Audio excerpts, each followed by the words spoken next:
Hi friends, welcome to Telugu cricket chat. Champions trophy 2025లో అసలైన ఆట మొదలైంది. ఇప్పటి వరకు ఒక లెక్క, ఇప్పటి నుంచి ఒక లెక్క.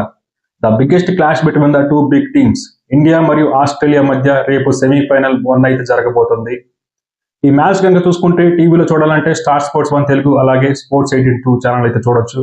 రేపు మధ్యాహ్నం 2 గంటల 30 నిమిషాలకైతే మ్యాచ్ స్టార్ట్ అవబోతుంది. ఎవరు మిస్ అవ్వకండి, ఎందుకంటే మ్యాచ్ చాలా ఇంట్రెస్టింగ్ గా ఉండబోతుంది. 2023లో జరిగిన దానికి టీమిండియా రేపు ఆస్ట్రేలియాపై ఎలా ప్రతీకారం తీర్చుకుంటుందో చూడాలి.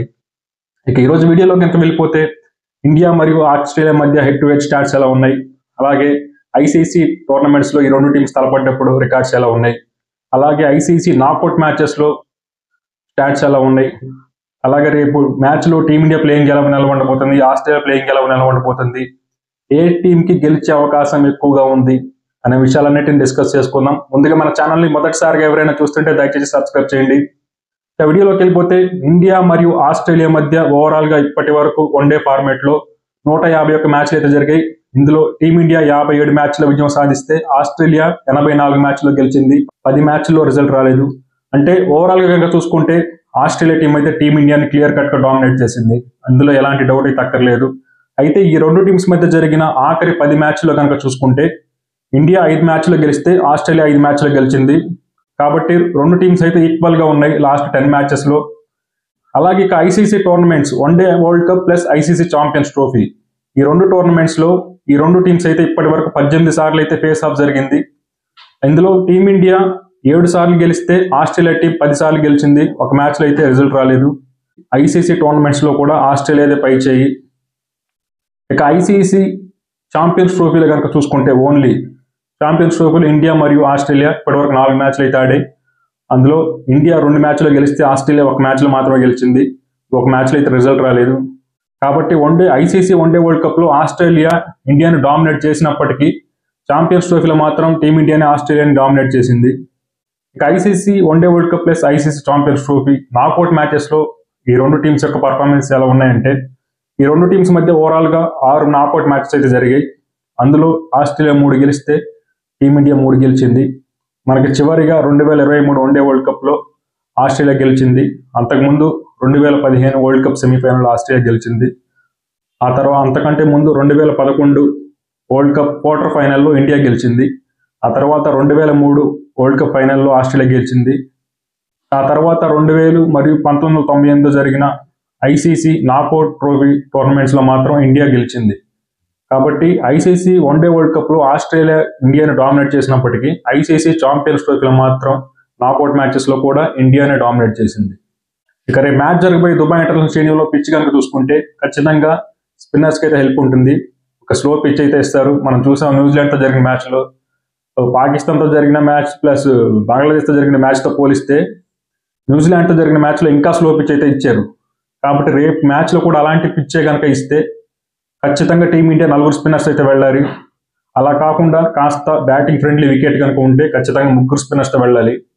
నన్ను అడిగితే 4 స్పిన్నర్స్ తో వెళ్ళడమే కరెక్ట్ అనుకుంటా. ఎందుకంటే లాస్ట్ మ్యాచ్ లో వరుణ్ చక్రవర్తి టీంలోకి వచ్చిన తర్వాత నిజంగా మన స్పిన్ అటాక్ అనేది డబుల్ స్ట్రాంగ్ అయింది. ఇంతకు ముందు కూడా మన స్పిన్ బౌలింగ్ బాగానే ఉంది, మిగిలిన పాకిస్తాన్ జరిగిన మ్యాచ్ లో కానీ బంగ్లాదేశ్ తో జరిగిన మ్యాచ్ లో కానీ. కానీ ఎప్పుడైతే వరుణ్ చక్రవర్తి టీంలోకి వచ్చాడో అప్పటి నుంచి అయితే అసలు మన టీం అయితే నెక్స్ట్ లెవెల్లో ఉంది స్పిన్ బౌలింగ్ లో. ఎంత గొప్ప టీం అయినా సరే మన స్పిన్నర్స్ ని ఎదుర్కోవడం చాలా కష్టం. ముఖ్యంగా వరుణ్ చక్రవర్తి లాంటి బౌలర్ని అయితే అతను సైడ్ స్పిన్ వేస్తున్నాడు, కొన్ని బాల్స్ టాప్ స్పిన్ వేస్తున్నాడు, గూగ్లీ చేస్తున్నాడు, అసలు రీడ్ చేయలేకపోతున్నారు ఎవరు కూడా. కాబట్టి వరుణ్ చక్రవర్తి మాత్రం రేపు టీంలో ఉండాలి. ఒకవేళ 3 స్పిన్నర్స్ తోనే వెళ్ళాలి అనుకుంటే మాత్రం ఖచ్చితంగా జడేజా లేదా కుల్దీప్ వీళ్ళిద్దరు ఎవరెవరికి రెస్ట్ ఇచ్చి తన స్థానంలో అయితే వరుణ్ చక్రవర్తిని టీంలోకి తీసుకురావాలి.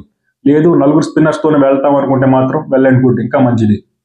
ఎందుకంటే ఆస్ట్రేలియా టీంలో కనుక చూసుకుంటే స్పిన్ బాగా ఆడే బ్యాట్స్మెన్స్ ఎవరున్నారు చెప్పండి? నాకు తెలిసి అయితే పెద్దగా ఎవరు లేరు. ఇన్ఫాక్ట్ చెప్పాలంటే మన టీంలో కూడా స్పిన్ అయితే సరిగ్గా ఆడట్లేదు రీసెంట్ టైమ్స్ లో. కానీ మన వాళ్ళు కాస్త ఓవర్కమ్ అయ్యారు. ఎందుకంటే నెంబర్ 4 లో శ్రేయస్ అయ్యర్ లాంటి ఒక మంచి బ్యాట్స్మెన్ అయితే ఉన్నాడు, స్పిన్ బాగా ఆడగలిగేవాడు. అలాగే శుభ్మన్ గిల్ కూడా స్పిన్ బాగానే ఆడుతున్నాడు. ఇక రోహిత్ శర్మ కూడా బాగానే ఆడుతాడు. విరాట్ కోహ్లీ కూడా రీసెంట్ గా అయితే ఆ వీక్నెస్ నుంచి అయితే ఓవర్కమ్ అయినట్టే కనపడ్డాడు. కాబట్టి కంపేర్ టు ఆస్ట్రేలియా బ్యాట్స్మెన్ మన బ్యాట్స్మెన్ స్పిన్ బాగా ఆడగలరు. ఇక ఆస్ట్రేలియా టీంలో కూడా అంత క్వాలిటీ స్పిన్నర్స్ అయితే ఏం లేరు. ఆడమ్ జాంప మినహాయించి కూడా మిగిలిన స్పిన్నర్స్ అందరూ కూడా పార్ట్ టైం స్పిన్నర్సే. ఇప్పుడు మ్యాక్స్వెల్ చూసుకున్నా, అలాగే ట్రావిస్ హెడ్ లాంటి వాళ్ళు చూసుకున్నా జస్ట్ వాళ్ళ ఆల్రౌండర్సే తప్ప జెన్యున్ స్పిన్నర్స్ అయితే కాదు. ఇక టీమిండియా ప్లేయింగ్ ఎలా ఉన్న విషయానికి వస్తే రోహిత్ శర్మ మరియు శుభ్మన్ గిల్ అయితే ఓపెన్ చేస్తారు. నెంబర్ 3లో విరాట్ కోహ్లీ, నెంబర్ 4లో శ్రేయస్ అయ్యర్, నెంబర్ 5లో అక్షర్ పటేల్, నెంబర్ 6లో కేఎల్ రాహుల్, నెంబర్ 7లో హార్దిక్ పాండ్యా, నెంబర్ 8లో రవీంద్ర జడేజా, నెంబర్ 9లో మహమ్మద్ షమి, నెంబర్ 10లో కుల్దీప్ యాదవ్, నెంబర్ 11లో వరుణ్ చక్రవర్తి అయితే టీంలోకి వస్తారు. ఇక ఆస్ట్రేలియా ప్లేయింగ్ ఎలా ఉన్న విషయానికి వస్తే ఓపెనర్స్ గా ట్రావిస్ హెడ్ మరియు మాథ్యూ షాట్ అయితే ఓపెన్ చేస్తారు. ముఖ్యంగా మనం కనుక చూసుకుంటే ట్రావిస్ హెడ్ అయితే ఖచ్చితంగా జాగ్రత్తగా ఉండాలి. ఎందుకంటే గతంలో 2 సార్లు ఐసీసీ ట్రోఫీని దక్కకుండా చేసింది ట్రావిస్ హెడ్డే. మనకి 2023 వన్డే కప్ లో చూసుకున్నా, ఆ తర్వాత 2023 WTCలో చూసుకున్నా. కాబట్టి ట్రావిస్ హెడ్ ని అంత తొందరగా నిలువరిస్తే టీమిండియాకి గెలిచే అవకాశాలు అంత ఎక్కువగా ఉంటాయి. నెంబర్ 3లో స్టీవ్ స్మిత్, నెంబర్ 4లో మార్నస్ లబుషేర్, నెంబర్ 5లో జాష్ ఇంగ్లీష్, నెంబర్ 6లో అలెక్స్ కేరీ, నెంబర్ 7లో గ్లెన్ మ్యాక్స్వెల్, నెంబర్ 8లో బెన్ వాషియస్, నెంబర్ 9లో నేథన్ ఎల్లిస్, నెంబర్ 10లో ఆడమ్ జంపా, నెంబర్ 11లో స్పెన్సర్ జాన్సన్ అయితే టీంలోకి వస్తారు. టీమిండియా ఫస్ట్ బ్యాటింగ్ చేయాల్సి వస్తే మాత్రం ఖచ్చితంగా ఆస్ట్రేలియా ఫాస్ట్ బౌలర్స్ అయినటువంటి బెన్ వాషియస్ మరియు స్పెన్సర్ జాన్సన్ అయితే ఖచ్చితంగా జాగ్రత్తగా ఉండాలి. ముఖ్యంగా రోహిత్ శర్మ అయితే చాలా అగ్రెసివ్ గా ఆడుతున్నాడు కాబట్టి లెఫ్ట్ ఆర్మ్ పేసర్ కి ఎగెనిస్ట్ గా తన వీక్నెస్ అయితే మళ్ళీ ఇంకోసారి ఎక్స్పోజ్ అయింది పాకిస్తాన్ తో జరిగిన మ్యాచ్ లో. కాబట్టి తను ఎలా ఆడతాడో చూడాలి. అలాగే శుభ్మన్ గిల్ కూడా లాస్ట్ మ్యాచ్ లో కాస్త ఫెయిల్ అయినప్పటికీ కూడా తను మంచి ఫామ్ లో ఉన్నాడు కాబట్టి ఎంతైనా కానీ ఫస్ట్ 10 overs లో మాత్రం టీమిండియా వికెట్ ఇవ్వకపోతే మాత్రం మ్యాచ్ అయితే ఖచ్చితంగా టీమిండియాదే. ఇక అలాగే విరాట్ కోహ్లీ కూడా ఆడమ్ జంపా అయితే కాస్త జాగ్రత్తగా ఉండాలి. తను రీసెంట్ గా లెగ్ స్పిన్నర్స్ ఆడటంలో కాస్త ఇబ్బంది పడుతున్నాడు.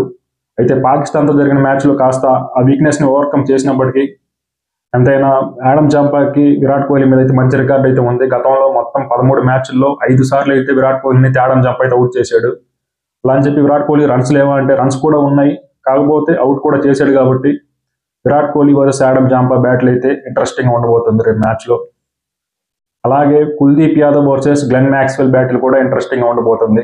కుల్దీప్ కూడా మ్యాక్స్వెల్ అయితే గతంలో చాలా సార్లు అయితే అవుట్ చేశాడు.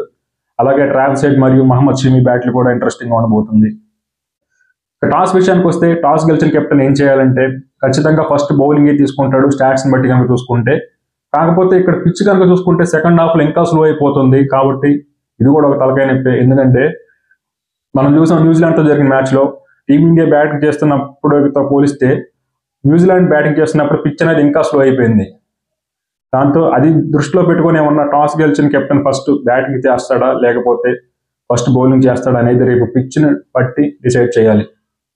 నన్ను అడిగితే టీమిండియా ఒకవేళ టాస్ గెలిస్తే ఫస్ట్ బౌలింగ్ చేస్తేనే బాగుంటుందని నా అభిప్రాయం. ఎందుకంటే మనకి చేజింగ్ లోనే మంచి రికార్డ్ అయితే ఉంది. గతంలో మనం గెలిచిన మ్యాచెస్ లో చాలా వరకు మనం చేస్తూనే గెలిచాం.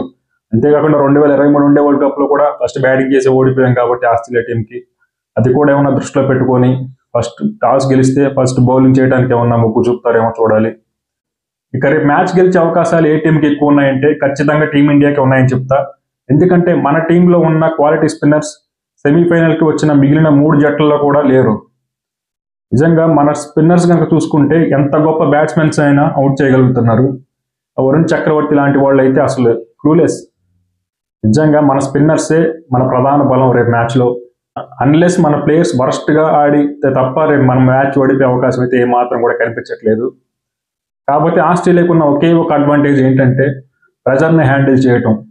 ఎందుకంటే ఆస్ట్రేలియా టీం కనుక చూసుకుంటే ఫైనల్స్ లేదా సెమీస్కి వచ్చినప్పుడు వాళ్ళు ప్రెజర్ని హ్యాండిల్ చేసినట్టు మిగిలిన ఏ టీమ్స్ కూడా హ్యాండిల్ చేయలేవు. కాబట్టి టీమిండియా ఆ ప్రెజర్లో ఒత్తిడికి లోనవ్వకుండా ఆడగలిగితే మనమే గెలుస్తాం.